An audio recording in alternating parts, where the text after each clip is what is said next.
Գյուրջան Կասկադ, հասանելի բնակարաններ 65 ամիս մարման ժամկետով։ Ես ինքս շատ ավանդապար մարդ եմ, իմ ազնագիրս թողել եմ նույնը, ես Արցախի հաշվառմամբ, չնայած թե ժամանակավոր հաշվառմամբ, բայց գտնում եմ, որ իմ ազնագրով ես նաև Հայաստանի Հանրապետության քաղաքացի եմ։ Աշխատանք գտել եք արդեն այդ անձնագրով նախկին այսպես ասած։ Ես ինքս ինքնազբաղ մարդ եմ, մասնագետ, նկարիչ եմ, ինքս աշխատատեղ չունեմ։ Ունեմ երբեմն ունեմ պատվեր, չեմ ունենում, տենց առից գործ եմ անում, բայց եթե մնամ իմ աշխատավարձի հույսին, առանց հիսունների ես չեմ պատկերացնում, որ պիտի գոյատևեմ։ Որովհետև վարձակալության հիմունքներով եք ապրում, հա։ Որովհետև ապրում եմ վարձով, ընտանիքով, 4 հոգով մի սենյակի մեջ։ Հնարավորինս սուղ պայմաններով, սուղ միջոցներով,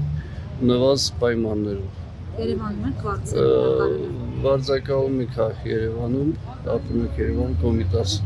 պողոտա։ Նայեք, Նարեկ Մկրտչյանը նախարարը պնդում էր, որ այս կարճաժամկետ ծրագրերը, այսպես ասած, դադարեցնում են, որպեսզի արցախցիներին մղեն դեպի երկարաժամկետ ծրագրեր, այն է բնակարանային ապահովության ծրագրերը։ Այսպիսի լուծումը ձեզ համար ճիշտ է, օբյեկտիվ է, այսինքն մի հարցը չլուծած մյուսին մղել հնարավոր է։ Ես ինքս իբր թե ընդգրկված եմ իմ պատկերացմամբ առաջին խմբի մեջ, բնակարանային ծրագրի ապահովման ծրագրի մեջ, քանի որ ինքս Արցախյան պատերազմի երկրորդ կարգի հաշմանդամ եմ, բայց այդ ծրագրերը անիրական ծրագրեր են իրանք առաջարկում,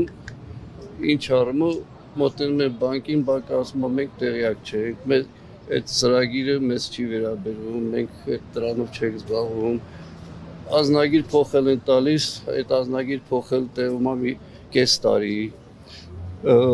այնուհետև առաջանում են շատ խոչընդոտներ, գտնել տուն, չգիտեմ, ինքս որ ի վիճակի չեմ աշխատավարձի տեղեկանք ներկայացնել, որ ի վիճակի եմ վարկ վերցնեմ, դրա համար դա ինձ համար անիրական է, աշխատավարձ չեմ կարող ներկայացնեմ, այդքան 500,000-ի ասենք թե, անիրական ծրագրերը, այդ հարցը կգտնենք, բնակարան որտեղ կգտնենք, անիրական է, ինքս այդ հարցով շատ ընդհատակյա խոչընդոտներ կա, մեր հարցը ծրագիրը պարզաբանված չի, լրիվ թակարդներ է։ Շնորհակալ եմ, պարոն Սարգսյան։